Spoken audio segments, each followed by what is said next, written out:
evening, everyone. Okay, i-start natin ito. Iniling ko kay Pastor Dennis na i-open tayo ng prayer. Let's pray. Lord, salamat na naman, Panginoon, sa oras na ito. Pag-aaral namin, Panginoon, sa systematic theology. Lord, tulungan niyo po kami, Panginoon, sa pag-aaral namin ito. Hindi po namin ito kaya kung ang sarili namin ng karunungan. Pero Lord, hinihiling po namin na yung Holy Spirit mo magpakaintindi sa amin. Bigyan kami ng mas malinaw pa, Lord, na mga idea, kaalaman, Panginoon, na aralin namin, Panginoon, itong mga salita mo. Lord, ganun din, Panginoon, yung mga student, Lord, yung mga pastora na ito, yung mga pastor. Panginoon, bigyan mo din sila ng kaunawaan, magagandang mga idea, Panginoon, sa pag-aaralan po namin. Lord, ikaw po ang maggabay sa aming pag-aaral. Ito po kami dalangin sa pangalan ng Jesus. Pangalan ng aming Panginoon Jesus. Amen. Amen. So, ayan, magandang gabi ulit sa atin. Nasa session, good evening, Pastora. Kikita ulit kami rito, magkasama kami kanina sa church. Ayan, nandito tayo sa lesson 5 ng ating systematic theology. Kung itong course natin ito, systematic theology, ang Bible kasi hindi siya naibigay sa atin as a parang manual ba na parang na-outline kung paano mo pag-aaralan ng Diyos. Hindi naibigay na gano'n eh. Naibigay siya as a storytelling. And sa mga kwentong yun, nakapalaman doon yung mga revelation. Parang pinakilala ng Panginoon ang kanyang sarili doon na dahan-dahan, konti-konti, may pinapakilala niya ang sarili niya sa atin sa iba't ibang kwento na nangyayari sa daloy ng kwento na yon sa kwan. At itong course na ito, systematic theology, from the term systematic, binibigyan niya, so yung revelation tungkol sa Diyos sa Biblia, binibigyan niya ng sistema na sistematiko yung pagkaunawa natin. So, ano yung mga nai-reveal doon? So, inaayos niya at binibigyan tayo ng ordered na flow of thought kung paano intindihin. So, ang pinag-aaralan natin dito ngayon is Theology of God. So, itong lesson natin itong gabing ito,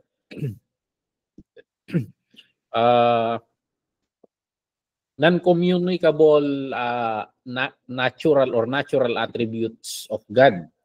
So, pag-aaralan natin kung ano-ano yung mga katangian ng Diyos na hindi raw pwedeng taglayin ng tao. So these are unique attributes or unique na katangian ng Panginoon na nasa Kanya. So, next slide. Ang key verse natin, ito, Exodus chapter 15 verse 11. Sabi dito, ikaw, Yahweh, sino sa mga Diyos ang iyong kagaya? Sa kabanalay, dakila at kamangha-mangha, sa mga himalay, di mapantayan, sa kababalaghan ay di matularan. So actually, pag-aaralan mo si Paul, sabi ni Paul, actually sa katunayan, wala namang Diyos na iba eh. So parang nagpapanggap ng mga Diyos itong mga espiritong ito. So they may be lower creation. Or hindi ko alam kasi kung pag-aaralan natin ng Biblia, ang ma-define mo lang naman yan yung mga spirits na mga angels na nilaglag nun eh. And most likely they created a new image and pinapalabas yung sarili nila ng mga Diyos. But actually, yung revelation kay Paul, there's no other God. Only Him. Kasi lahat na nila lang. So, yun yung thoughts dito. So, in the perspective dito sa Exodus, sa paligid nila, napakaraming Diyos-Diyosan or kinikilalang Diyos. Kaya comparative yung perspective. Sabi dito, sino sa mga Diyos? So, Diyos nila sa Egypt, yung iniisa-isa ng Panginoon, mga tinatawag na nasa kapaligid. So, ganito yung kwan natin. Pag mag-aaral tayo, context by context. So, hindi mo pwedeng yung perspective na kino-communicate ni Paul, wala namang ibang Diyos eh. Hindi mo pwedeng isalpak dito sa Exodus. Kasi yung nagsusulat dito, ina-explain niya rin yung mga bagay-bagay based sa nasa paligid niya. Kaya sa paligid niya, sa Egypt na lang, ang daming Diyos. Sa lahat ng nakapaligid sa kanila, ang daming kinikilalang Diyos or tinuturing nilang Diyos.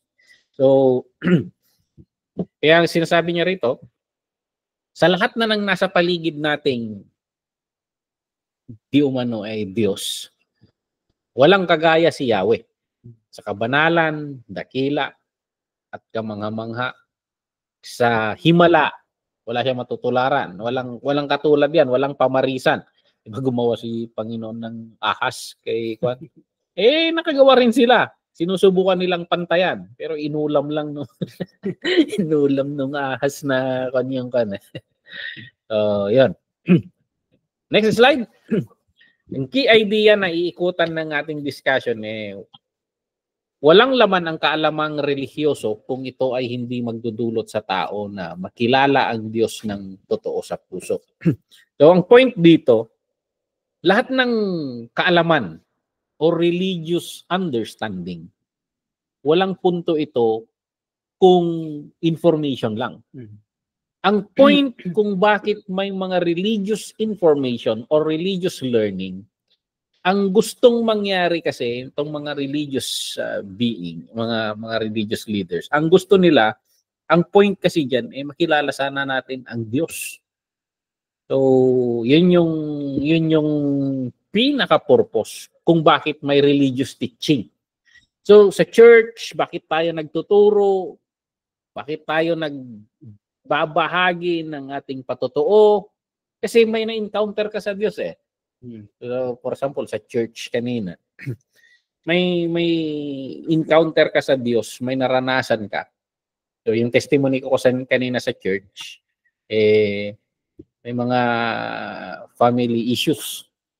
Sa pamilya, minsan may mga hindi pagkakaunawaan. But we keep praying for that. Sa understanding na naunawaan ni Solomon, there's a time for everything. And nakikita namin sa ngayon, it took around 4 years.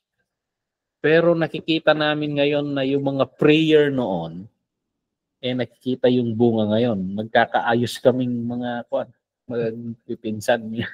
Nagkakaayos na kami. Ako nananahimik na lang ako noon . So may mga ganun na bagay. Pero yung panalangin namin sa Panginoon, sa patotoo ko kanina na nakikinig ang Diyos. So, yun. Nagsishare tayo ng patotoo sa church para yung mga nakilala mong katangian niya sa iyong buhay, may babahagi mo rin sa iba.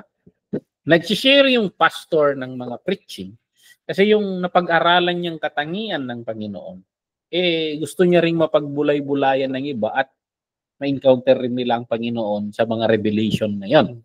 So, yun.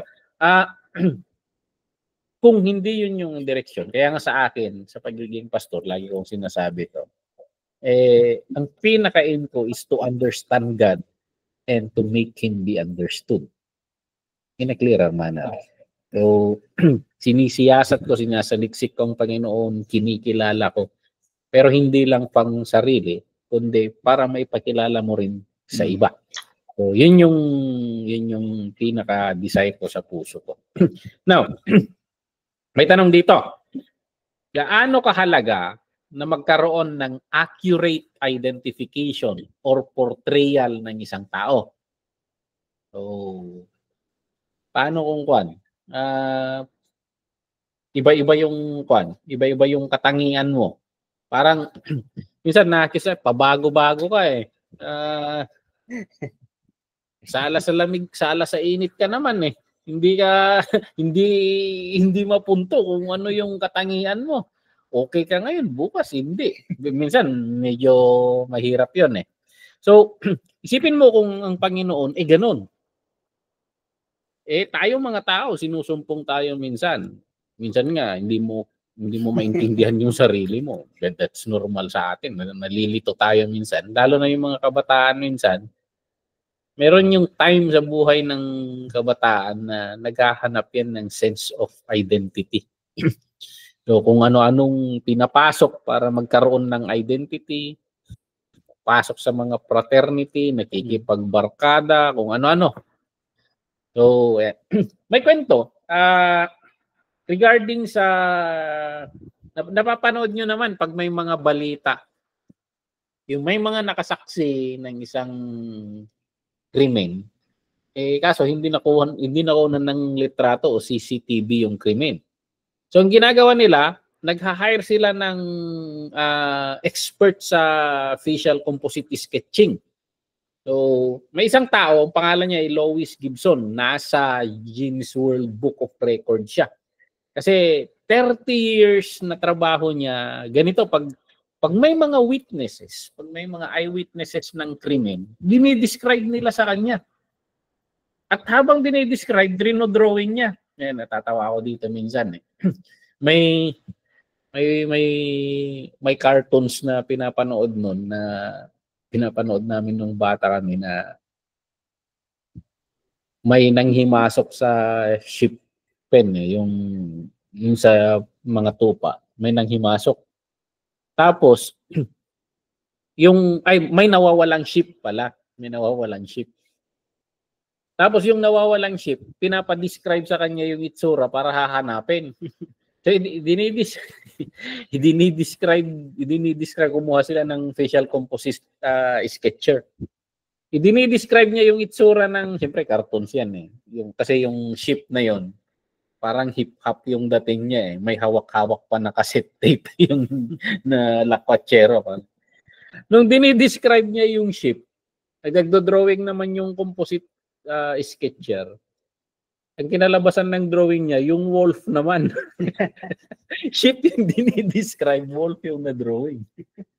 So, etong si Lois Gibson, sabi ko nga, napasok siya sa Guinness World Book of Record kasi ang daming na-solve na kaso sa pamamagitan nitong skill niyang itong facial composite. Dinidescribe nila itong mga picture na nasa dito sa page natin, dito sa slide natin.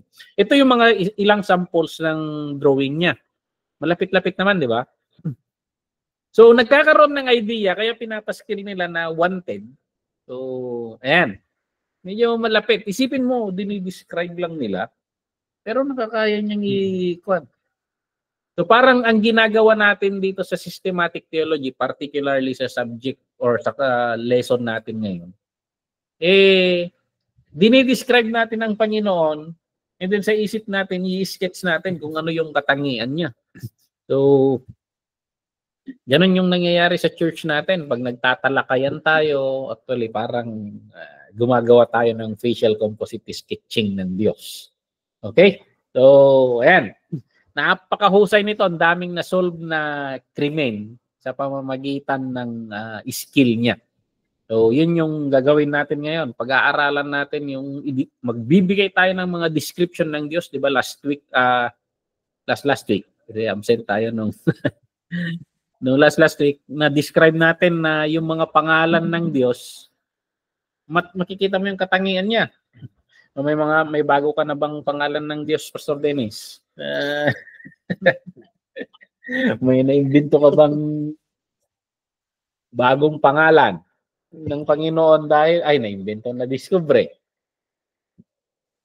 So, ayan, sabihin ko na ang tawag ko sa Diyos sa testimony ko kanina. Jehovah, ano ba ang tawag natin?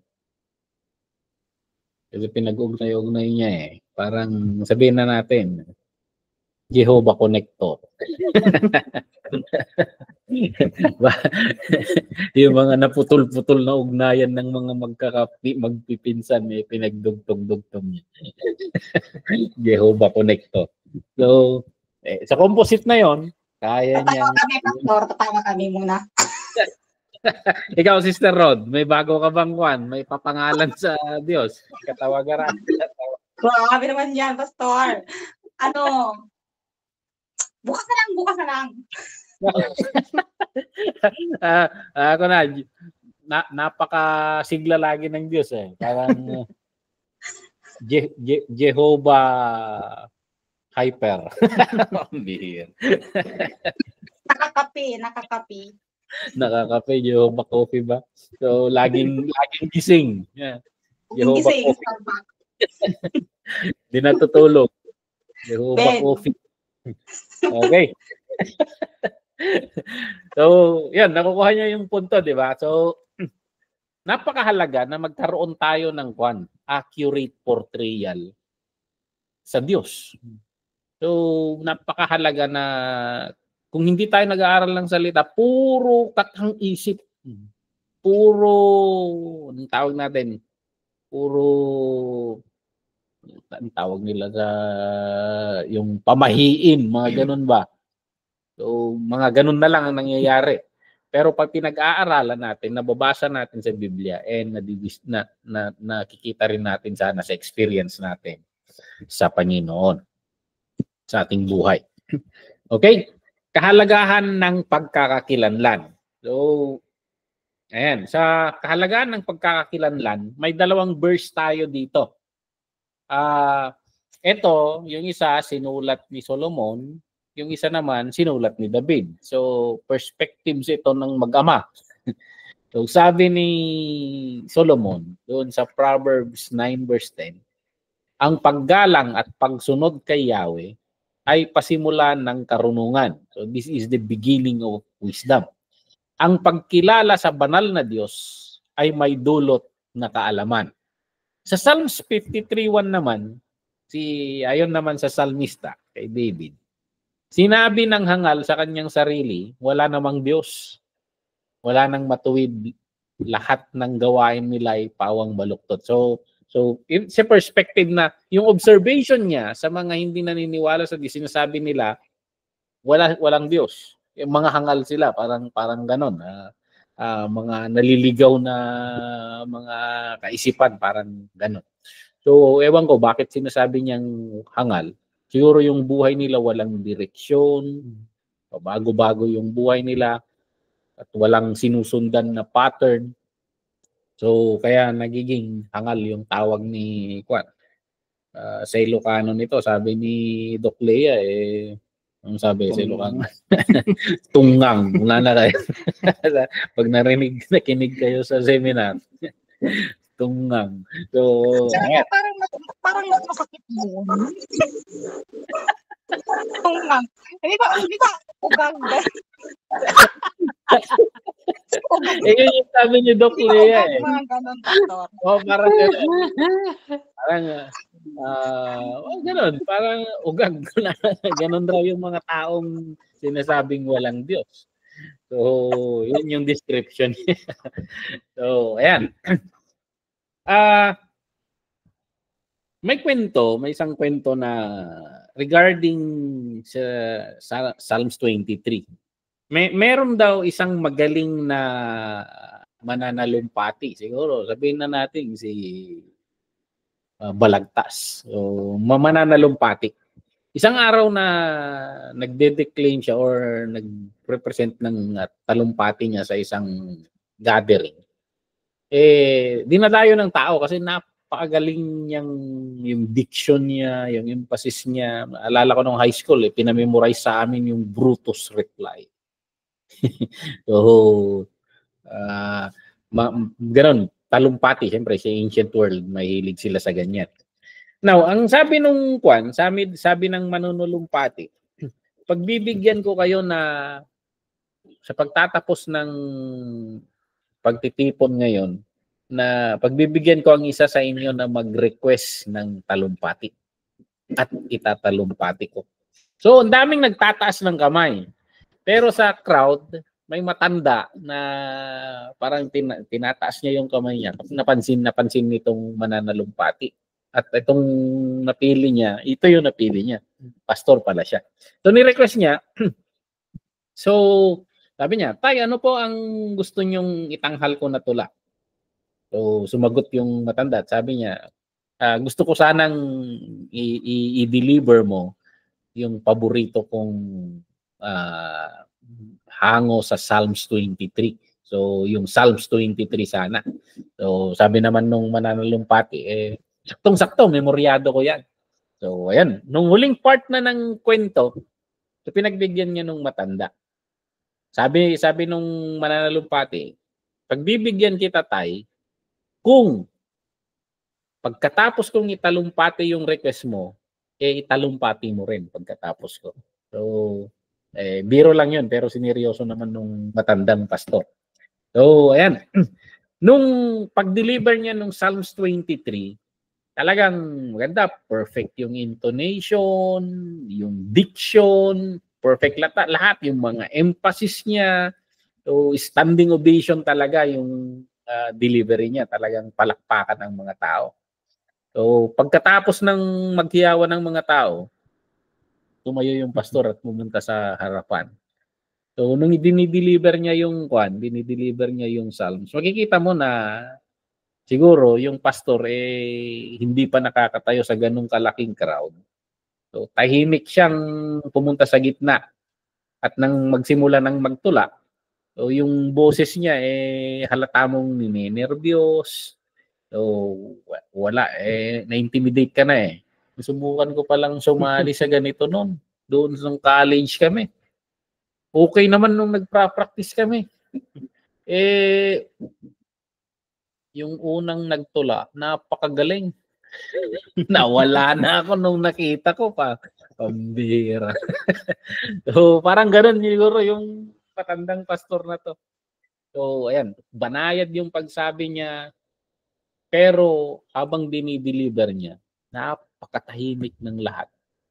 So, parang may impact yung pag-deliver niya. So, sa pagkatapos ng delivery niya, sabi ng mananalumpati, magkaiba kami ni pastor. Ayan. So, maalam ako sa titik, maalam ako sa pagsasalaysay, maalam ako sa paano i-deliver ng maganda. Pero siya sabi niya, kilala niya yung pastor. Yung shepherd na dinideliver niya dito, the Lord is my shepherd. Hindi about words sa kanya.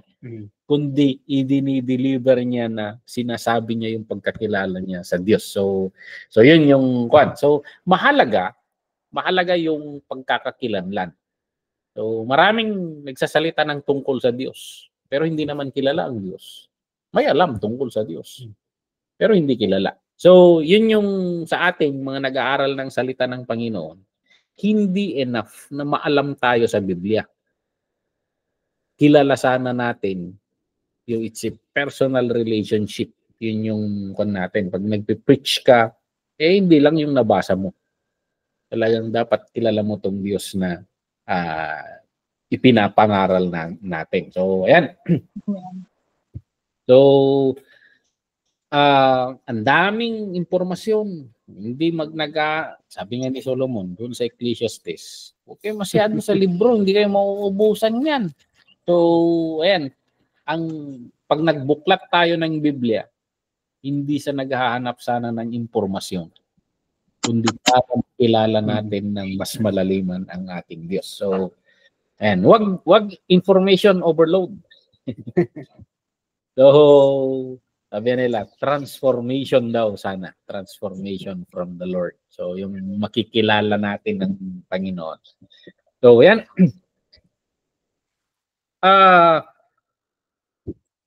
Next slide. Ito, pupunta tayo sa tributes or attributes of God. So,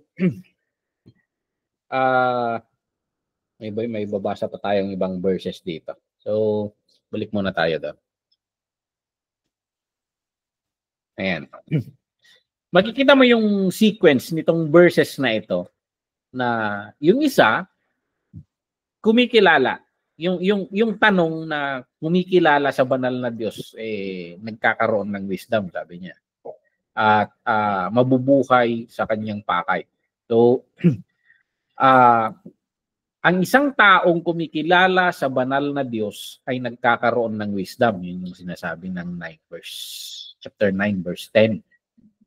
Unang kakayahan na mabuhay ayon sa kanyang pakay. So, actually, nagsisiris ako sa church ito, the wisdom na the point of Proverbs para makasunod ka sa singit ng Panginoon na systems in this world. At pag nakakasunod ka kasi doon, nagiging na-achieve mo yung shalom na sinasabi ng Israel, yung wholeness of life, nagiging successful ka sa buhay pag nakakasabay ka. At nagsisimula yung wisdom pag kinikilala mo yung Diyos na nag-set ng lahat ng system na yun. Kasi pag hindi mo siya kinikilala or hindi mo ginagalang or hindi ka natatakot sa Kanya, iba-violate mo yung mga rules mo. At mapapariwara ang buhay mo. Kaya sabi nga ni David, hangal yun. Tunggang, sabi niya. So, sinisira mo raw yung buhay mo pag hindi ka sumusunod sa Panginoon. Mapapansin naman natin yan. Na pag, minsan, ginugulo natin ang buhay natin. Pag pagod na tayo sa buhay, lumalapit na tayo sa Panginoon. At yun naman yung nasusumpungan natin sa buhay na dahan-dahan, pakunti-kunti, inaayos ng Diyos ang ating buhay. So, yan, you and your household will be saved. So, pag nag-umpisa na sa wisdom ng Panginoon, nag-umpisa na yung fear of the Lord, natututunan niyang igalang at sundin yung Diyos. Natututunan niyang mahalin at pahalagahan ang kapwa. Lahat ng tinuturo ng Panginoon. So, ginawan ko rin ng sermon ito na lahat ng sinasabi ng Proverbs, naiikot lang, bumabalik lang doon sa 10 Commandments. Yung dalawang kategory, loving God and loving neighbor. So application lang yon ng Book of Proverbs. Paano mamuhay na hindi mo naaapakan ang Diyos at naaapakan ang kapwa. So, at pag nagagawa mo yon, nabubuhay ka ng in harmony sa Diyos at sa kapwa natin, dadalo yung mga pagpapala ng Panginoon dyan. So, yan. Sa kabilang banda naman, dito naman sa isang verse, ang isang taong hindi kumikilala sa Diyos ay nagiging hangal or foolish. Yun yung epekto pag hindi mo kinikilala ng Diyos. So, yan. Walang sense. Unti-unting nasisira or parang yung buhay. Pasira yung buhay, baluktot or pabaliko yung direksyon ng buhay. Yun naman yung tinutukoy ng Psalms 53. So, sa mga nabasa nating verses na ito, meron talagang personal na tamang pagkakilala sa Diyos. So, kasi dito makikita natin na nagsimula sa karunungan, kinikilala natin yung banal na Diyos. So, tingnan natin yung ibang, yung mga pinaka attributes of God na sinasabi ng salita ng Panginoon. So, ayan. Attribute. Ano ang attribute? Ayon sa Merriam-Webster, ito yung quality, character, or characteristics ng Diyos. So, isang bagay or isang tao. So, dito, ascribe sa Diyos yung pinag-aaralan natin. So, kung gagamitin para sa Diyos, pwede nating sabihin na ito yung katangi-tanging katangian ng Diyos na naghihiwalay sa Kanya mula sa tao.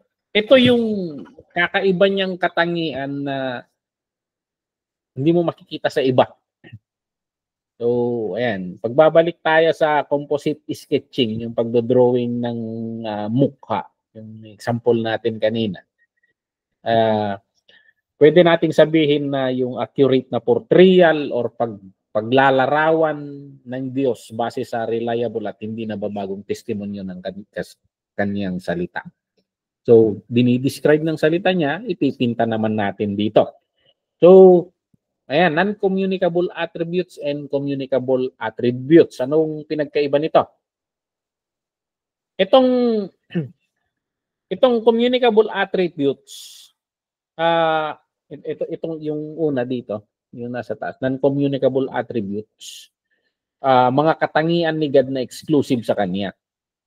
At siya lang ang maaaring mag-possess. Pangalawa naman, yung communicable attributes. Ito yung katangian na pwedeng taglayin ng tao pero limitado. So parang nakikita rin sa tao yun pero limitado lang. So yun, ang pagpupukusan muna natin yung una, non-communicable attributes. So next slide.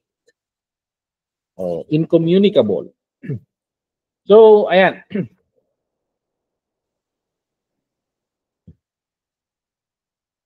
Sinong teacher mo dito noon? Pastor Dennis. Pinag-aralan natin to noon pero hindi ganoon kasinsin yung ano, hindi mabilisan rin lang. Kasi pag sa Bible school kasi puro verses yung pag-uusapan natin. So ayan. Ang pagbabasihan natin dito, kung makikita nyo dyan, may verse 2 Chronicles 20 verse 6 and 17. Pagbabasihan natin yung prayer ni Jehoshaphat. Kasi sabihin na natin si King Jehoshaphat, kilalang kilala niya ang Diyos. At sa pagkakakilala niya, i-describe niya ang Diyos sa panalangin na ito. So, yung sabi ko kaninang umpisa, nung binigay kasi itong Biblia sa atin, hindi bullet points, hindi siya PowerPoints na nakaayos na. Talagang hinahanap natin yung detalye at binibigyan natin ng sistema para maayos yung pag-describe. Para pag ituturo na natin sa tao yung sa mga tao kung sino ang Diyos, may ayos na. Sa isa-isahin na naman nila yung 66 books. So sa atin, bibigyan natin sila ng isang hapyawan. So parang ganun. Hindi tinuturo ng Bible ang attribute ni God na ganun, bullet points. So, kundi konektado sa buhay ng mga taong naka-encounter sa Kanya. So, nauugnay ito sa kalungkutan nila, sa mga pinagdadaanan nila sa buhay. So, kung saan sila dumadaan sa buhay, doon naman kino-communicate ng Panginoon kung sino siya. So, kaya nga mahalaga na we walk with God. Lumakad tayo ng kasama niya. Kung hindi ka naman nagkakasakit, paano mo makikilalang nakakapagpagaling pala siya? So, kung hindi yung na-discuss natin nung last time, yung mga names niya pagkakilala ng mga tao sa kanya noon. So dito yung kwento kasi dito si King Jehoshaphat, yung nangyari sa context na ito, yung mga kalaban nila sa 2 Chronicles 21-3, kung papansinin mo, yung tatlong kalaban ng Israel, nagsabuatan sila para sakupin o atakihin ang Judah. So, sisirain na nila, pupulbusin na nila ang Judah. So, ang tagilid pa, nagsabuatan na nga sila, napakahuli pa ng impormasyon. Nung malaman na ni King Jehoshaphat, malapit-lapit na, mga around 40 kilometers, parang nasa Solano na sila. Yun na lang nung malaman niya, nung gagawin niya. So,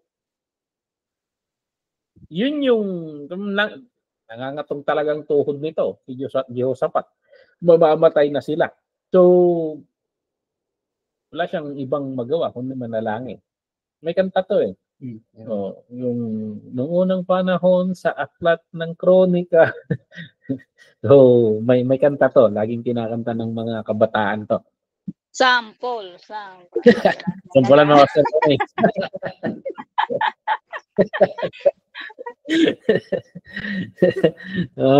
sige. Tandaan mo, Pastor Dennis, special number mo yan. Boy, amen. Antayin namin.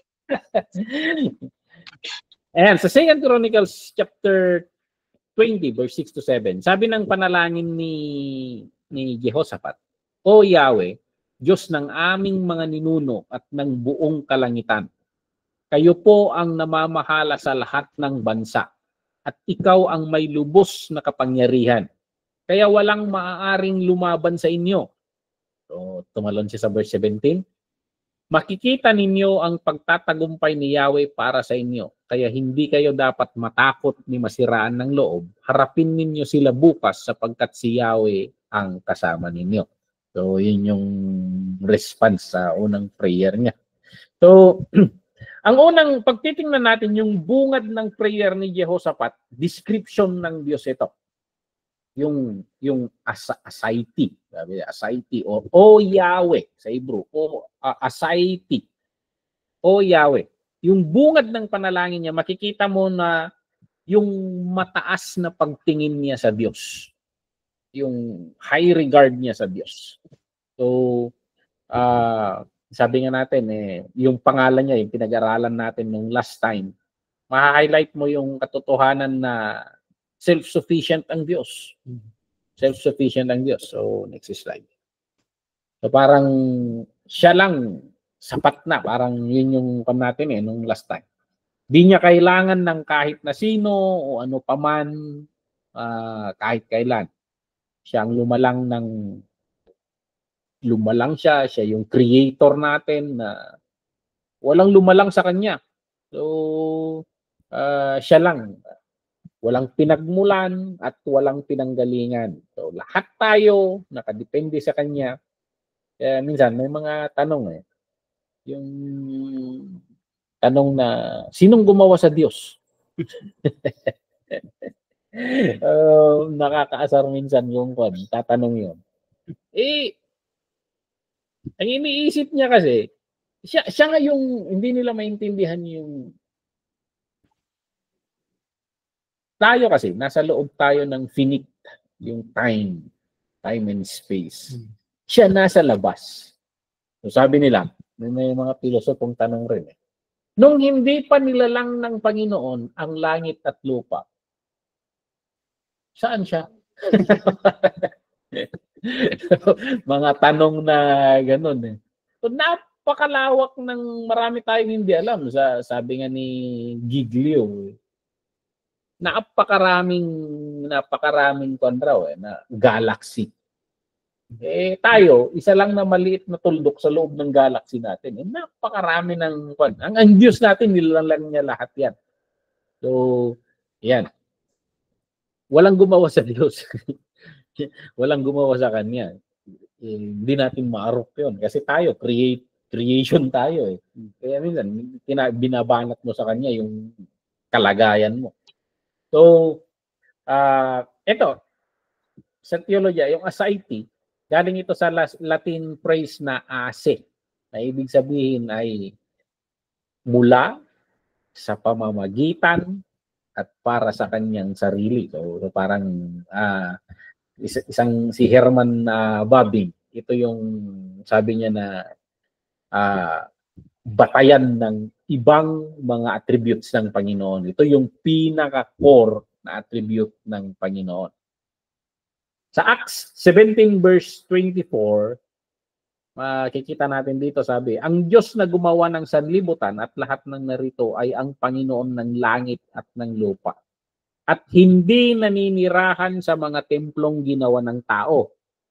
Hindi rin siya nangangailangan ng anumang tulong o paglilingkod ng tao. Sapagkat siya mismo ang nagbibigay ng buhay, hininga at lahat ng bagay sa sangkatauhan. So sa sumunod na verses 25 and 28 sabi, nakasalalay sa kanya ang ating buhay, pagkilos at pagkatao. So yun yung sabi ng Kwan. So punta tayo sa ibang mga Kwan. Ito yung unang attribute ng Panginoon. Immutability. So may di-discuss tayo na ilan ba? 1, 2, 3, 4, 5, 6. 6 ang pag-aaralan natin ngayon. Itong immutability, transcendence, sovereignty, naririnig nyo na itong mga term na to Immutability, transcendence, sovereignty, omnipotence, omniscience, and omnipresence. So yan yung mga pag-aaralan natin. Itong immutability, hango doon sa verse na sinabi niya kanina na, O Yahweh, sabi, Diyos Diyos ng aming mga ninuno. Itong immutability, ang ibig lang sabihin nito hindi nagbabago. Hindi nagbabago. So, nung sinabi ni King Jehoshaphat itong katagang ito, kinikilala niya yung katangian ng Diyos na hindi nagbabago. So, pinanghawakan niya itong katotohanan na ito na parang ang sinasabi niya, ikaw, ginawa mo ito sa mga ninuno namin. At hindi ka nagbabago. Kaya mo ulit gawin sa panahon namin. Ito, hindi natin namamalayan minsan, pero ito ang pinanghahawakan natin pag nananalangin tayo. Lord, pinagaling mo yun At hindi ka nagbabago. Kaya mo rin akong pagalingin. So, yan, hindi tayo aware na ang pinanghahawakan natin na katangian ng Panginoon sa terminology ng mga theologian, immutability. Hindi siya nagbabago. So, ayan. Si Prophet Malakay, doon sa Malakay 3:6, sabi niya, na dito sa prophecy niya, ako si Yahweh, hindi pa kayo lubusang nalilipol sapagkat hindi ako nagbabago. So, sa word ng Panginoon through the prophet Malakay, sinabi ng Panginoon na existing kayo. Kasi hindi ako nagbabago. So, kung tingnan natin ang Israel ngayon, hanggang ngayon, nandyan sila. Kasi sinabi ng Panginoon na pinangako niya kay Abraham. Pinapanindigan niya yun, hindi siya nagbabago kahit nagbabago ang tao, hindi nagbabago ang Panginoon. So, yun. Sabi rin ni James sa chapter 1 verse 17, ang lahat ng mabuti at ganap na kaloob ay buhat sa Diyos. Mula sa Ama na lumikha ng mga tanglaw sa kalangitan, hindi siya nagbabago o nagdudulot ng bahagyamang dilim dahil sa pagbabago. So makikita natin sa mga verse na yan yung basis ng argument na ito na hindi nagbabago ang Diyos. So, na pinapatunayan ni Prophet Malakay, Apostle Paul at James yung katotohanan na ito. So, hindi applicable sa Diyos yung mga words na improvement, upgrade, or development. So, grabe ang Diyos. Gumagaling siya. Hindi applicable sa kanya. Kumpleto na siya noon pa man. So, tayo, tumatalino tayo siguro. Nag-i-increase yung faith natin, pero siya, perfect na. Sa simula pa lang, hindi applicable yung ito yung theology na process theology, sabi nila. Sinasabi sa process theology, nagbabago ang Diyos kasabay ng buong creation sa paglipas ng panahon. So, sa theology na ito, hindi nagbabago at hindi maaaring magbabago ang Diyos dahil perfect siya. So, hindi siya nagde-develop at hindi rin nagre-regress or hindi rin umuusad. Pare-pareho yung karakter ng Panginoon. So, tanong natin dito, bakit parang hindi ko na nakikita yung mga nababasa ko? Yung sigurong tanong mo. Sa tingin mo, Pastor Dennis, bakit marami tayong nababasa sa Biblia na parang hindi natin nakikita sa panahon ngayon? Nagbago bang Diyos? Yung mga makukulit na tanong na yan, pwede nilang ibato sa atin yan. Paano kaya natin sasagutin yun? Nagbabago ang panahon. Nagbabago ang pakikipag-deal ng Panginoon, pero yung personality niya hindi nagbabago. So, tayo, halukayan natin. Diskubrihin natin. I-argue mo, Lord, ginawa mo to noon. Kasi they did, yung mga prophet, kahit si Jehoshaphat, ginawa niya. Kung matututunan natin dito, kung hindi mo na nakikita, pero nababasa mo, pag dumadaan ka sa mga pangyayari na Lord, nabasa ko to noon. Nabasa ko doon. Hindi ka nagbabago. Pwede mong gawin ulit to, Lord. So, yun yung pan natin. So, si Jehoshaphat, wala ka namang mabasa sa context niya na mga matitinding miracles. Pero nung nagkagipitan sa sitwasyon niya, kinote niya yung nabasa niya, hindi ka nagbabago. Ginawa mo sa ninuno namin. Gawin mo rin sa amin. So, kaya nga sabi nga natin, Jehovah sneaky. Pag marunong kang humanap sa Diyos, susulpot yan. So, ayan. Gusto niyang ipakilala yung sarili niya. Gusto niyang maranasan natin siya. So, ayan. Immutability. Immutability. Okay? Ang tindi ng word na yan. Immutability. Ang hirap intindihin. Ang ibig lang sabihin pala, hindi nagbabago. Hindi na itong mga scholar na to, no? para mag-sounding na matalino ka, gumamit ng salita na hindi mo intindihan.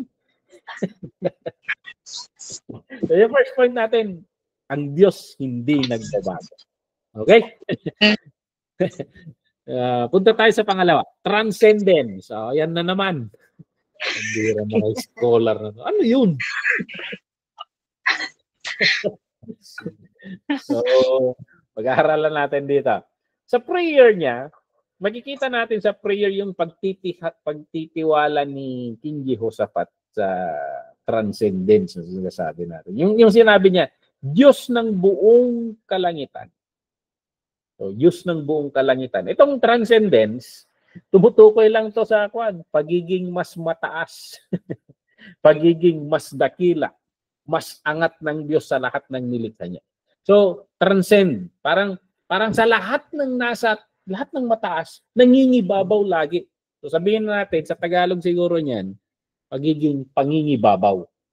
So, yung una, pagiging hindi nagbabago. Ito, pagiging nangingibabaw. So, nangingibabaw lagi ang Diyos.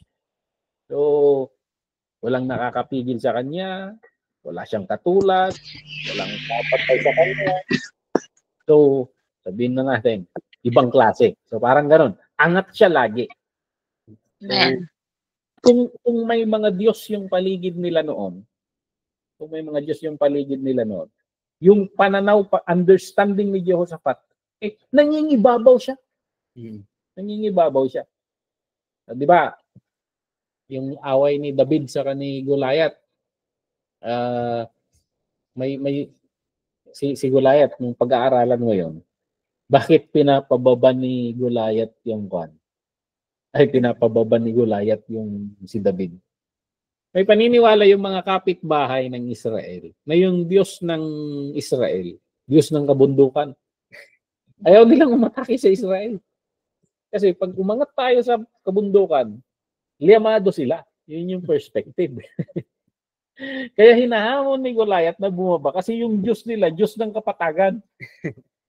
Pero makikita natin doon nung nagsalita si David, ipapakain kita sa mga ibon.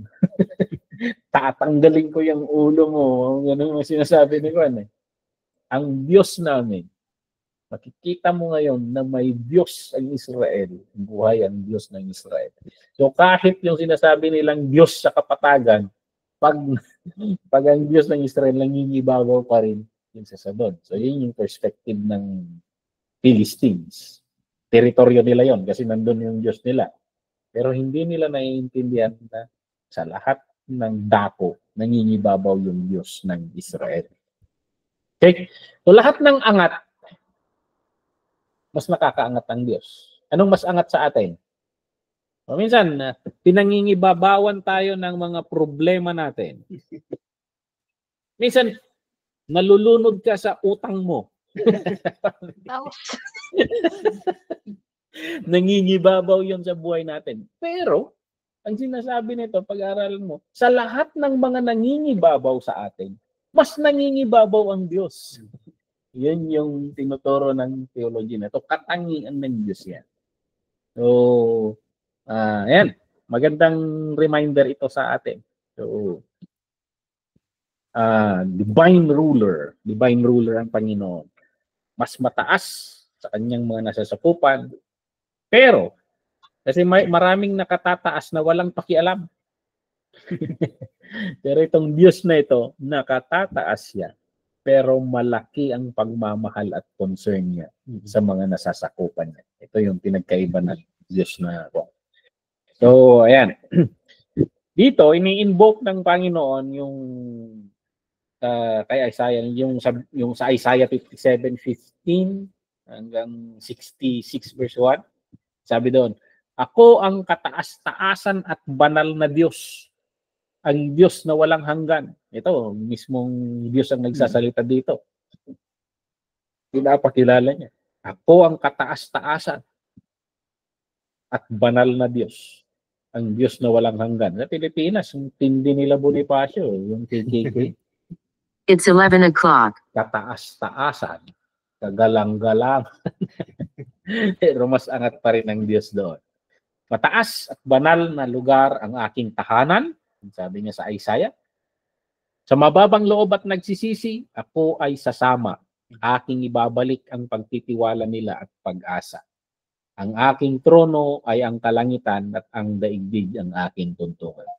So the earth is my footstool, yun yung kanya. Okay? So, ayan, nangingibabaw ang Diyos kahit sa anong sitwasyon natin. Makakaasa tayo sa Kanya. Okay? It's 11 o'clock daw, sabi ng laptop. Sovereignty, pangatlo. Ayan na naman, gumagamit ng mga Old English terms.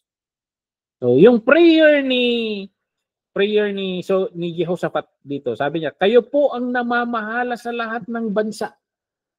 So, kayo po ang namamahala sa lahat ng bansa.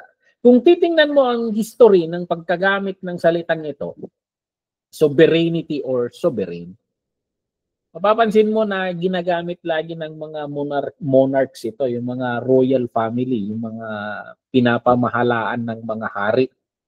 So, na meron silang absolute authority sa mga nasasakupan nila. Sa hari kasi, pag-aari niya lahat. Yung kingdom niya, pag-aari niya lahat, pati yung mga tao. So, yun yung concept ng kwan. Wala kang right pag sa monarchical kwan. So, yun yung concept ng sovereignty.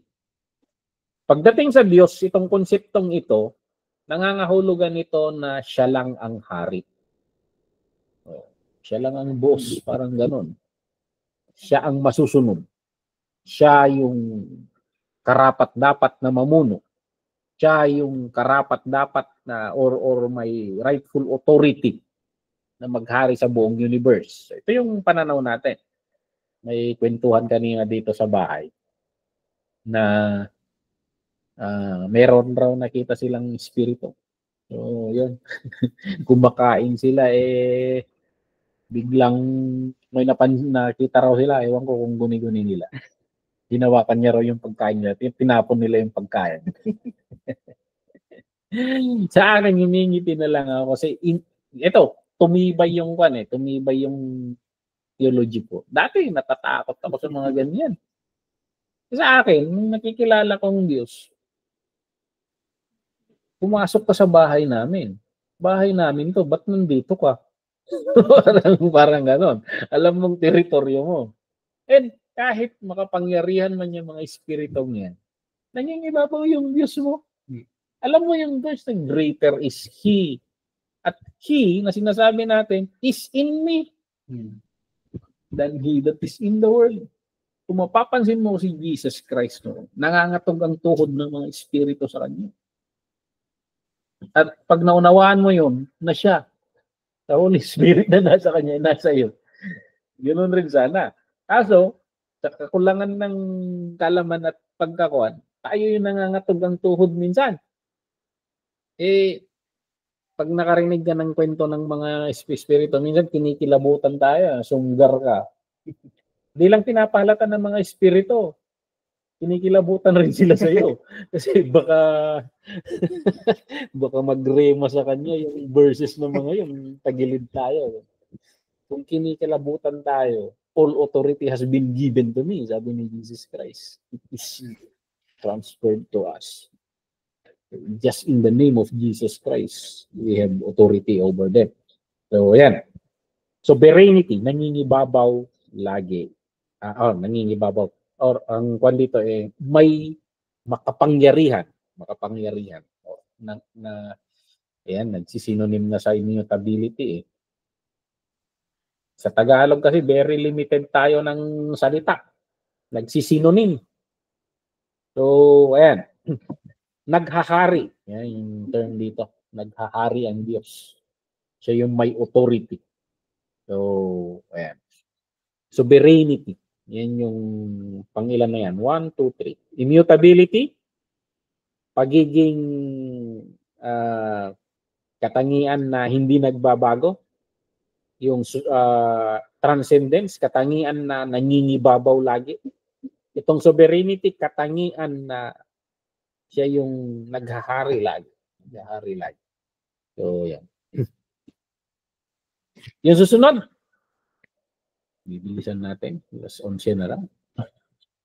Omnipotence. Ayan. From the word, ayan, take ba kayo ng vitamin C? Favorite kong brand ng vitamin C is Potency. Ayan, Potency. Ewan ko, na-placebo ako doon eh. Pag ibang vitamin C, parang pakiramdam ko walang epekto eh. Ewan ko, na-placebo ako sa brand na yun. Yung panalangin niya, sabi niya, ikaw ang may lubos na kapangyarihan. So, kanina, kaya walang maaaring lumaban sa inyo. So, parang ang sinasabi ni Jehoshaphat, nagsama-sama silang tatlo. Tapos lalabanan nila kayo sa pamamagitan ng pag-atake sa amin. Omnipotent ka. Ikaw ay makapangyarihan sa lahat. Sinong hahamon sa iyo? So, yun yung sinasabi niya. Alam ba nila kung sino ang hinahamon nila? The battle is the Lord's. Ikaw ang lumalaban para sa Israel. So, kino-confess niya. Kaya tingnan rin natin ito, na si Jehoshaphat. Pag alam mo ang kalalagyan mo sa Panginoon, pakikinggan ka rin ng Panginoon. Kasi minsan sa atin, haka-haka lahagi. Walang batayan yung sinasabi mo sa Diyos. Pero si Jehoshaphat dito, makikita mo na may basis lahat yung clinic-clinic niya sa Panginoon. Ikaw ang may lubos na kapangyarihan, kaya walang maaring lumaban sa iyo. So, kung yung transcendence sa sinasabi natin pagiging superior, nangingibabaw. At yung sovereignty ay pagiging authoritative. Ikaw ang may authority dito bilang hari. Itong omnipotence naman ay tungkol sa kanyang kakayahan at kalakasan. Kaya niyang gawin. May mga pilosopong tanong minsan, kaya ba ng Diyos na gawin ang lahat? Tanong alam mo na pilosopo yung mag-isip eh. Kasi nag-iisip ng, of course, kayang gawin lahat ng Panginoon maliban sa sasalungat sa katangian niya. So, hindi siya gagawa ng kasalanan. Hindi niya gagawin yun, of course. Hindi niya. Mga tanong na pilosopo. Kaya bang gumawa ng Panginoon ng malaking bato na hindi niya kayang bukatin? Tanong na mangko-corner sa iyo. So, ayan. Yung argument natin diyan. Ang Panginoon kasi hindi gumagawa ng mga bagay-bagay na walang kabuluhan. Pag gumawa siya ng isang bagay, purposeful lagi. Bakit siya gagawa ng bato na napakabigat na hindi niya kayang buhatin? Yung argument ko lang para pabulaanan na may hindi siya kaya. So, kapilosopuhan. Ang point, walang imposible sa kanya. May mga verses tayo yan. Luke chapter 1 verse 37, Mark chapter 10 verse 27. Walang mahirap na bagay para sa kanya. Genesis 8 verse 14. So, ayan.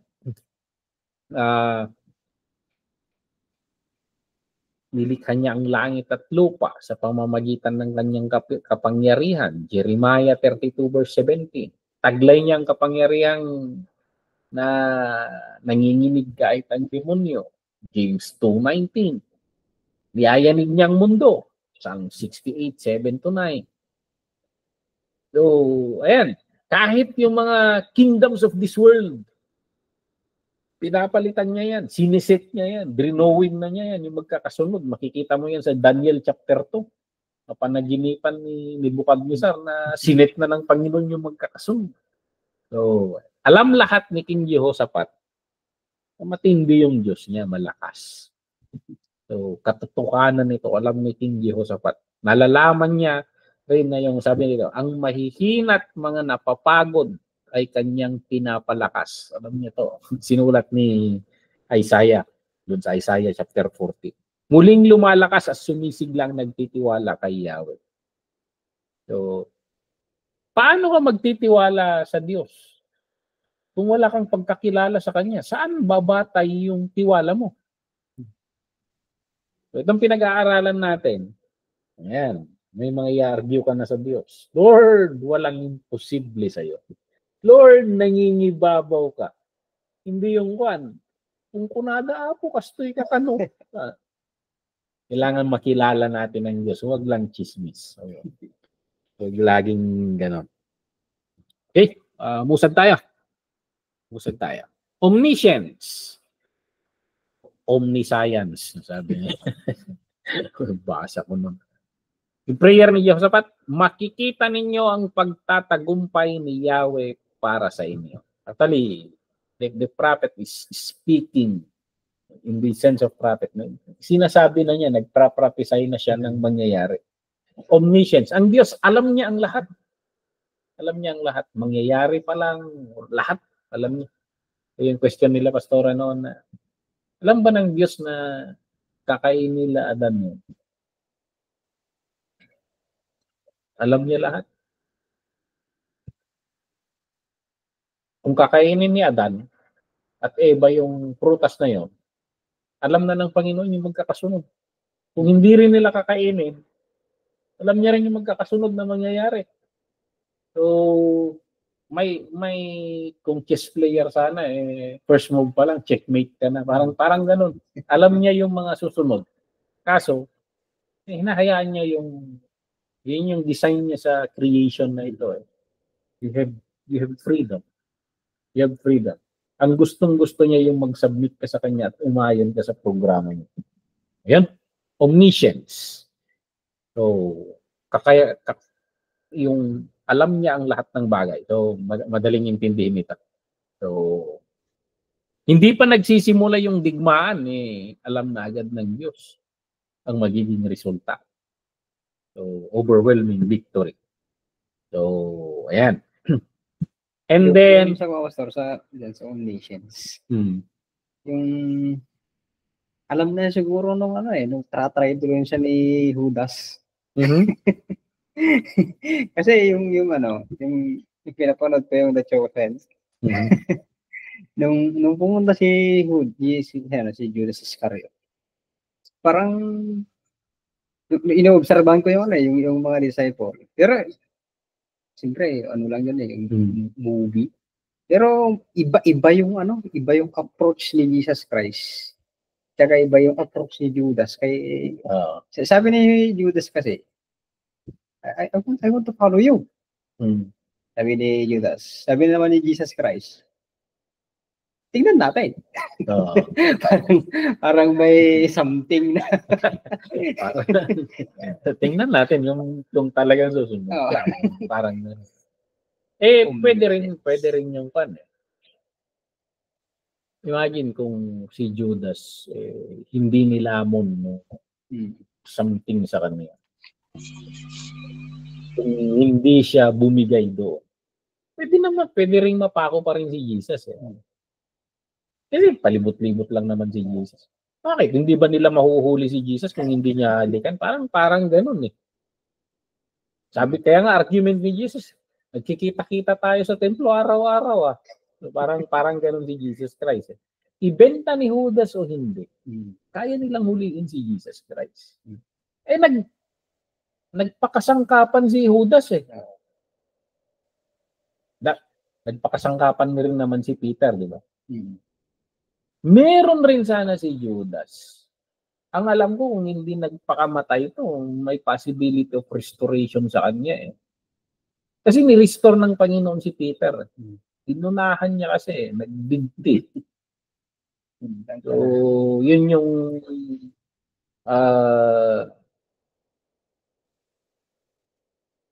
imagine kung Oo. Bakit hinayaan ni Jesus Christ na na gawin ni Judas yung pastor. Tapos sinabi pa niya is gawin mo kung anong dapat mong gawin. Sabi niya kay bakit gano'n, pastor? Naaano ako. Tsaka 'di ba meron din ibang nagsasabi na hindi daw believer si Judas.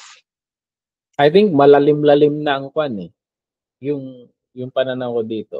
May gusto siyang gawin ni Jesus Christ. Hindi niya matwist si Jesus Christ.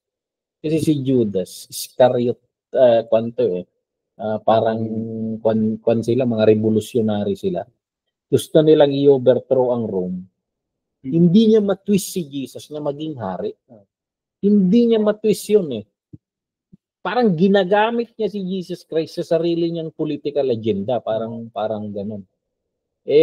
Ang daming warning ni Jesus Christ sa kanya.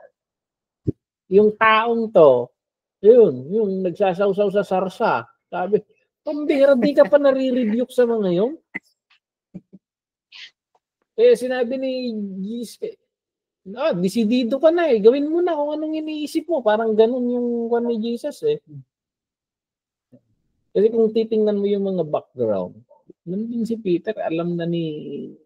So yung mga rebukes ni Jesus Christ sa kanya, parang he took it as yun pa nagtulak sa kanya na gawin niya talaga. So samantalang si Peter, pareho lang naman sila. Over my dead body, Lord. Over my dead body. So, di ba tumitilaok yung manok, nilaglag mo ako. Tapos pareho lang naman sila, di ba? Udas sila pareho. Oo. Ayun din yung ko. Parang din naman nagkakalat ng mga to. Kung papansinin mo si Peter, wala, hindi na ako worthy sa'yo, Lord. So, bumalik na sa pamamangka, sa pangingisda eh. Bumalik na yun. Kaya yung restoration ni Peter, tinatanong ni Jesus, mahal mo ba ako? Do you love me more than this? Mga isdang to. Parang, alam mo naman, Lord. Pero si Peter rin, nilalamon ng hiya. Guilty din yun. Galing magsalita eh. So, yun. Kaya kiniisip ko, kung hindi lang sana nagpakamatay si Judas, maybe the Lord will restore him. Kasi, mas matindi rin mag-evangelize to. Ako, nilaglag ko tong Diyos natin, pero totoo lahat ng sinabi niya. Nabuhay siya. And the Lord is offering to sinner. Pinangunahan niya ang Diyos eh. Kaya actually, isang batayan natin ito ng doktrina natin na huwag kang magpakamatay. Hindi lang. Isang batayan natin. Pagka nagpakamatay ka, pastor, punta kang hell? Tanungin natin si Judas. Kaya nga, sabi kasi nila, si Lord lang yung may alam. Kasi siya lang din naman yung nagliligtas. Yung pagpapakamatay kasi, for example, daming away sa Pero hindi naman yan, di ba, pastor? Hindi naman yan blasphemy? Yung pagpapakamatay. Yung interpretation kasi nila, nahahawa na tayo sa Korean novela eh, yung doktrina nila. Kasi buti yung mga tong kasi, pag nagpakamatay sila, babalik lang sila ng ipis. Hindi, sa atin may langit at impyerno eh. Dinala ka rito para mabuhay. So parang ganun eh, hindi, sinusunod mo yung sarili mo. Ang sinasabi ko sa iyo, mabuhay ka para sa akin. So yung parang sinasaway mo yung eh. Kung wala kang purpose dito sa lupa, bakit kita dinala dito? Parang ganun sana yung eh. Sinasaway mo ang Diyos eh. Yung sarili mong... So marami tayong hindi maintindihan eh. Especially pag pupunta tayo sa clinical explanation na may mga ganun eh na hindi rin nila naiintindihan yung sarili nila. Mahirap rin mag-judge na. So struggle rin ni paano harapin ni Pastor Rick Warren ito kasi nagpakamatay yung anak niya eh. So may societal siya na anak. And mga clinical kwan yan eh, may suicidal tendency na sabi nila. Pero yun yung pananaw ko naman doon na Paano pag Marami- save tapos nagpakamatay ganun, pastor? Is it hell pa rin? I mean, 'di ba? mahirap ang sinasabi ng Panginoon, offer yourself as a living sacrifice eh. Ba't ka nag-o-offer ng dead sacrifice? Parang ganun. So, living for God, yung hinihiling ng kwan. And we suffer in this life. There are trials and tribulations and even yung kwan. Pwede mo naman ipanalangin sa Panginoon, Lord, kunin mo na ako. Ayaw pa nga eh. So, pwedeng ganun naman, di ba? Pero yung iba, Lord, ako yung request mo, Lord, yan ang posible sa'yo eh. Pwede mo naman akong kasundo yung sarili ni Elijah. Parang ganun. Pero bakit ikaw ang kikitin sa buhay mo? Parang yun yung pero actually, maraming perspectives ito eh. Si Samson. Pero suicidal yung ni Samson eh. Pero hindi nag-suicide si Samson. Yung sarili niya. Hindi lang sa gusto niya. So, ayan. The mission of Diyos, mission of Samson is to thing. At may basbas ang Panginoon doon sa action niya kasi ibinalit yung lakas niya. Humingi siya ng so according pa rin sa mission ng binigay ng Panginoon sa kanya. So, ayan. Ang mga kabataan ngayon, maingat ako sa teaching dito. So, iblinablank ko na, ba't ka magpapakamatay? Ang hinihingi ng Diyos ay mabuhay ka para sa Kanya. So, yun yung... At saka the very Pastor. Pastora. At the very fact na regalo ang nang hindi mo buhay yun, the gift alone of your life, wala kang karapatan. Yun, that is a very simple na talagang hindi pwedeng ikaw ang uutang sa buhay mo. Namatay nga si Jesus Christ para mabuhay ka eh. Oo nga, Pastor eh. So, wala tayo talagang uri siguro ni kusing nga panagpanunot, pulos awan ti karapatan tayo nga wakasan tibiyag awan pulos awan paybain tayo ano kasi Uy. Yeah. Kaya Thank you. maingat ako sa pagtuturo nito kasi kunting twist mo lang it may encourage yung mga kasi may clinical study talaga na may mga depressive na tao. Yan. At saka Pastor, di ba may yung na-news na ano siya spiritual advocate yung ano ba narinig niyo ba yun yung nagpakamatay na advocate ng spiritual dagita ngay restoration sound mind yung mga ganon pastor mismo advocacy na gadud kat dagitoy renewing of the mind.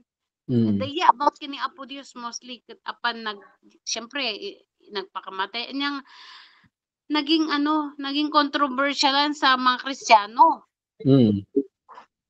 Kasi nga tamasumbatan ajay. May sa kasi marami ako na-translate na document regarding sa mental health. Maraming hindi naiintindihan kasi akala natin na may hindi maintindihan na kon eh. It's a mental health issue True. na talagang may mga tao na nandun yung may tendency silang depressive sila. Kaya may mga tinuturo ngayon mental health first aid nila. So yun yung kaya may seminar sa Bagya. I don't know kung kailan nilang i-offer ulit yun. Magandang punta tayo doon, Pastora. When. Kasi Sama kami.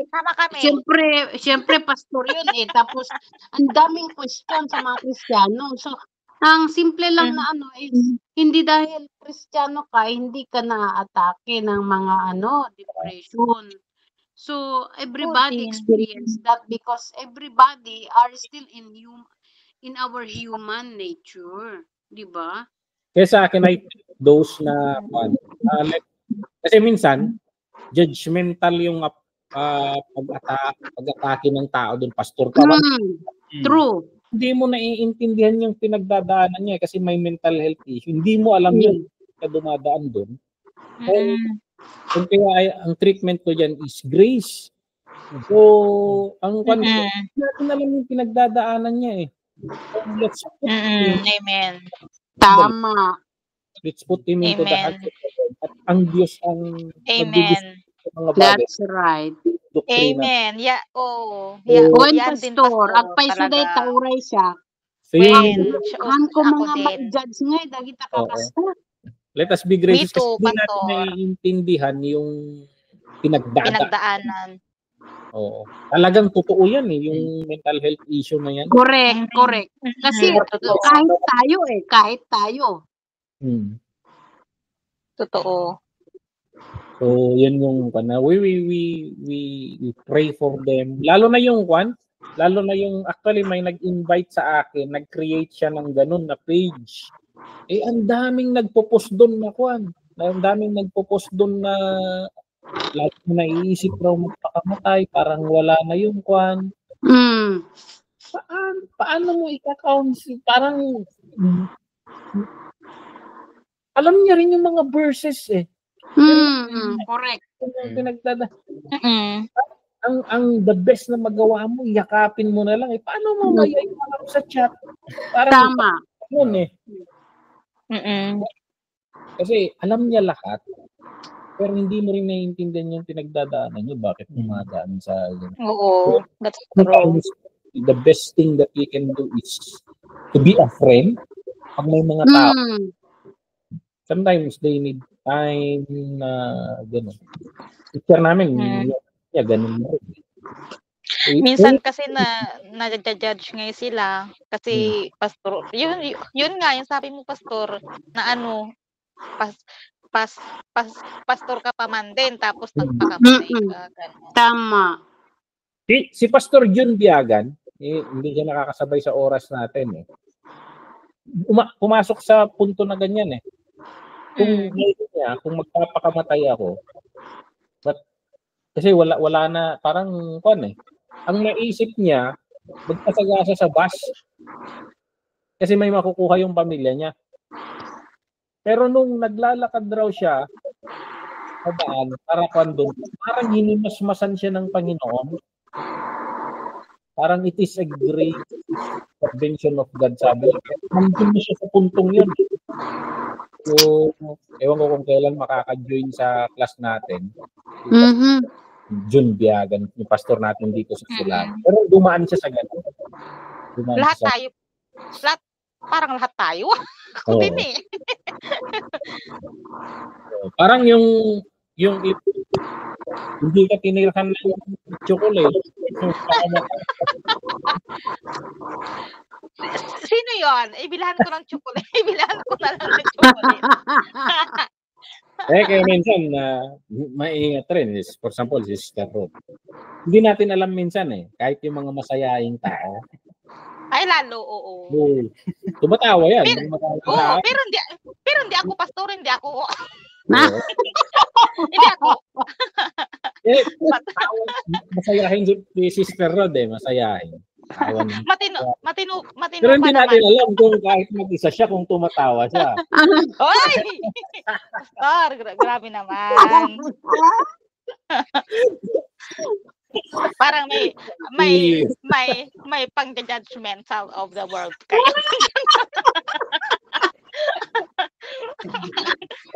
Totoo yung kan. Hindi natin alam ang pinagdadaanan ng bawat tao. Yung ganun. Lalo na pag may mga signs na yun, parang pinapansin mo. Maraming nababasa kung ganun eh. Galing pa sa kasiyahan, party, pag-uwi. Ayun, parang ganun. So, anyway, alam lahat ng Diyos. Let's go back to the topic of missions. At lahat ng bagay na pwedeng malaman, lahat ng ating nalalaman, lahat ng information natin malalaman, ay alam mo, lahat ng pinagdadaanan at brain niya. Kaya tumawag tayo sa kanya. Siya kasi nakakaintindi natin. Amen. So,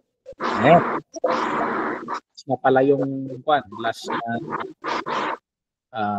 ayun, meron pa omnipresence. Pero madali na lang to. Lagi natin marinig. Amen. Ito yung hindi natin ma-imagine minsan na pero may mga revelation yung sina David. Kahit saan ako mapunta, nandun ka. Hindi rin natin maarok ito. Kasi kung nasa CR ka, wala ka sa kusina. Paano yun? Pero ang Diyos, nasa lahat ng dako eh. And that makes him kaya ito, sabi natin, non-communicable. Hindi pwedeng mapunta sa atin to. Si Sister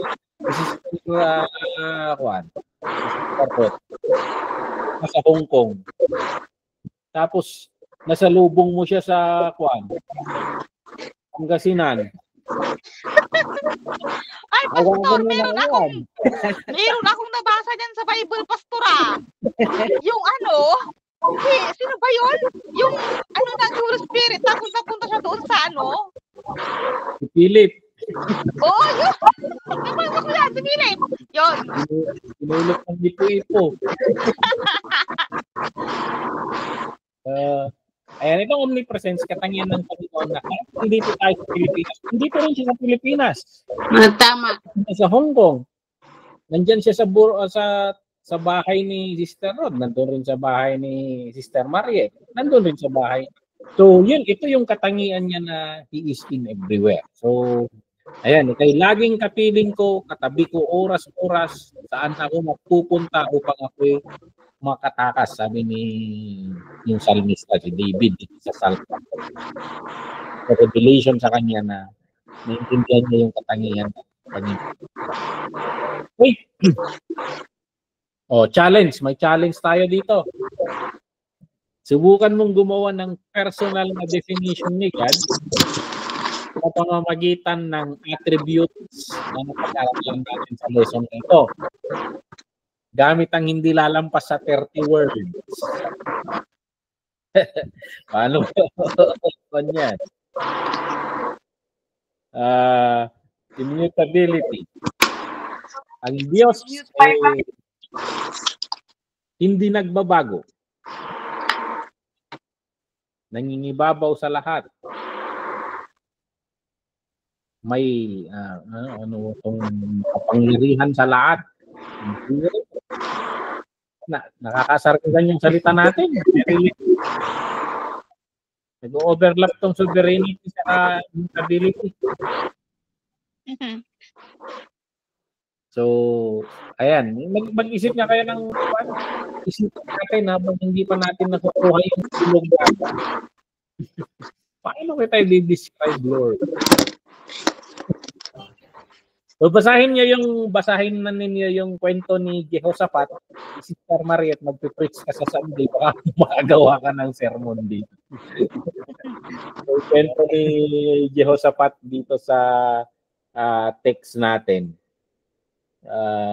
Pag-aralan ninyo yung at kamangha-mangha ang ginawa ng Panginoon sa kanya.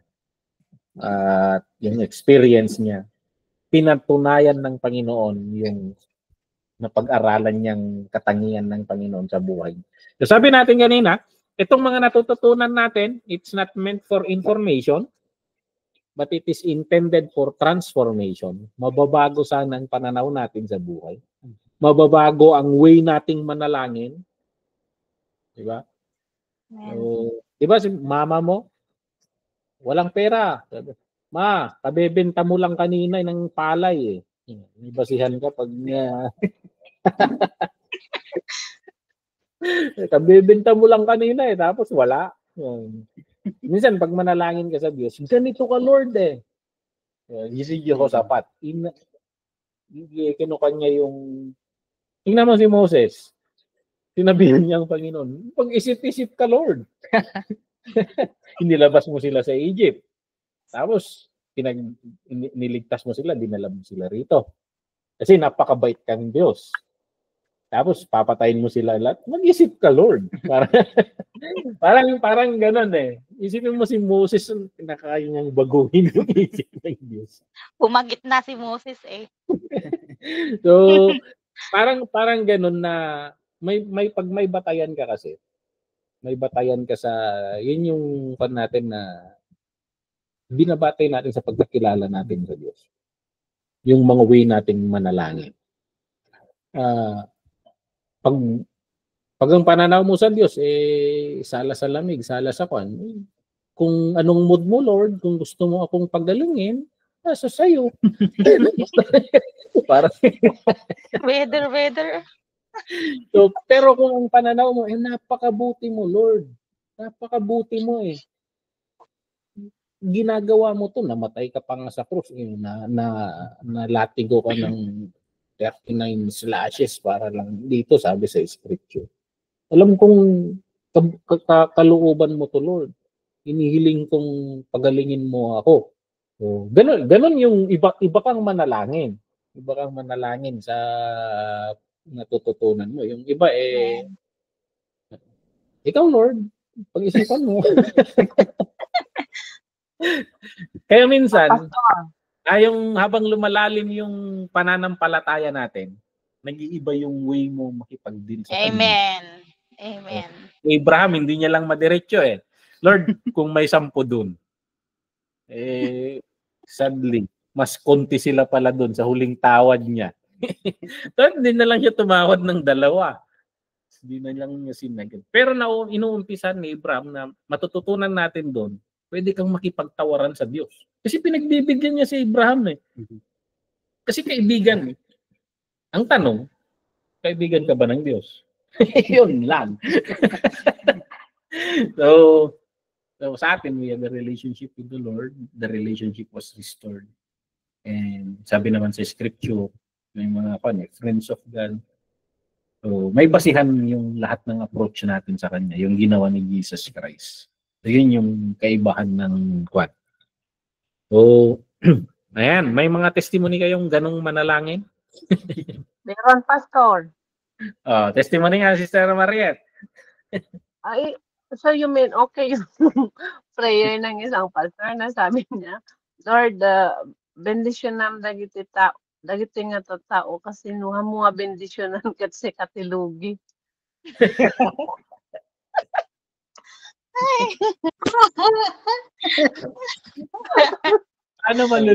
Paano malulugi ang Diyos? Neto ng Diyos. Nuha mo nga bendisyonan kat si katilugi. May hint of judgmentalizing. may hint of judgmentalizing. Siguro yung wordings niya siguro. Lord, i-bless mo ang mga taong ito kasi pag i-bless mo sila, ikaw ang nadadakila. Ikaw ang naiaangat. Parang gano'n siguro yung point niya kaya kinapos sa wordings. Yun siguro yung point niya. Kasi paano malulugi ang Diyos? Ito yung kagustuhan ko. The earth be filled with your glory. Bless us, Lord. Gano'n siguro yung point niya. Kaso kinapos. Lugi ka. Yeah, pag nananalangin kayo, minsan nararatel kayo. Siguro, Pastor. Ayan, pero syempre nakaka-distract sa mga sa mga nakikinig kung ganun. Andiyan kasi Ingat rin tayo. Maganda kung between lang sa inyo ng Panginoon, personal prayer. Pag public, pero Oo, talaga. yung public na nag-pray ka tapos ayan kasi testimony ng kapatid ko yan. Sabi na, tinanong niya sa akin, kaya yung, hindi ko alam kung sasagot. Basta natawa ako. Bakit naman ganyan yung pag-pray niya? Hindi naman siguro, yun, hindi naman siguro yung ganyan ang point. Ay, okay naman siguro may point siya doon. Kaso yung yung word na ginamit doon. Pero syempre, pag public, yun syempre nakaka-distract sa mga nakikinig. Oo, ina-analyze kasi nila yung na-analyze nila yung mga wordings mo. Lugi ka, Lord. Naka-concentrate daw siya tapos ganyan yung nawala yung concentration. Tapos saka imbes na makinig ka dyan. Wala na. Wala na. So, kaya natawa ako dun sa mga ganyan na para pwede tayong makipagtawaran kay Diyos. Okay lang siguro, Pastor, kung yung personal na yung nakikipag-usap ka kay God. You can pour out heart to God. Ginawa ni David. David, minsan binubuhos niya, hindi niya rin iniisip yung sinasabi niya. Pero at the end of his prayer, nahihimas-masan, bumabawi. Pero Lord, your love endures forever. Pero sinabihan ko na kanila na, bakit Lord? Basang-basa na yung unan ko sa luha. Dami ng pumundaos. Nahimas-masan ata eh. Pero napakabuti niyo. Walang hanggan eh. Experience. Na-experience namin yan, Pastor.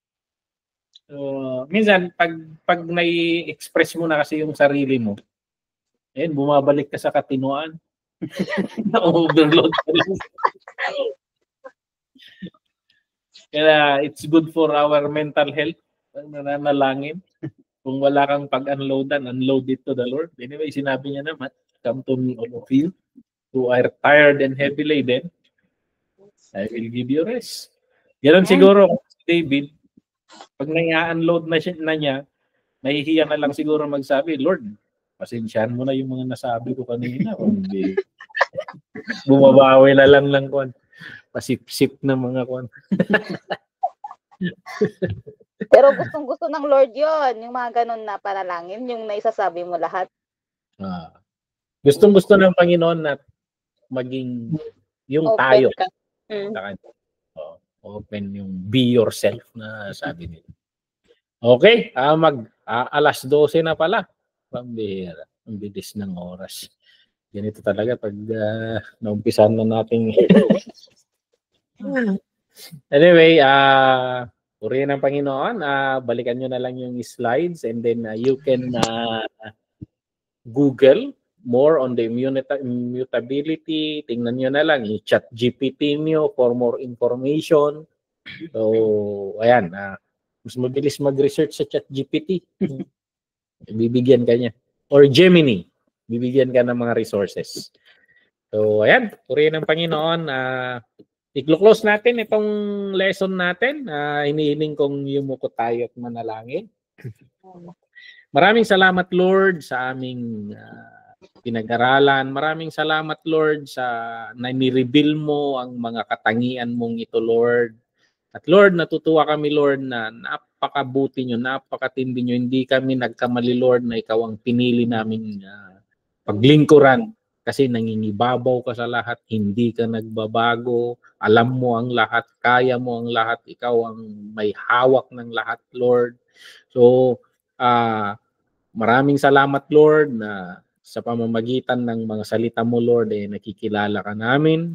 At Lord, sa pang-araw-araw naming buhay, Lord, gusto namin makilala ka namin, hindi ayon sa nababasa namin, kundi sa experience namin sa iyo, Lord. So, our Lord, sa pang-araw-araw namin pinagdadaanan sa buhay, hinihiling namin, Lord, na manghimasok ka sa buhay namin.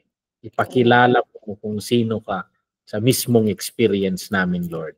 at nang magkaroon kami ng mga testimonies at mga bagay, Lord, na may tuturo or may kwento sa iba tungkol sa iyo. Bless mo ang bawat isa sa amin sa pagpapahinga namin, Lord. I-restore mo ang aming kalakasan at bukas, Lord, ikaw ulit, Lord, ang magbigay sa amin ng gabay sa lahat ng gagawin namin. Maraming salamat. Niling namin sa pangalan ni Jesus. Amen. Amen. Good night. Masayang Good gabi. night. Good night. Thank you, Pastor. God bless. Thank you. Thank you. God bless you. Good night. God bless. Yes.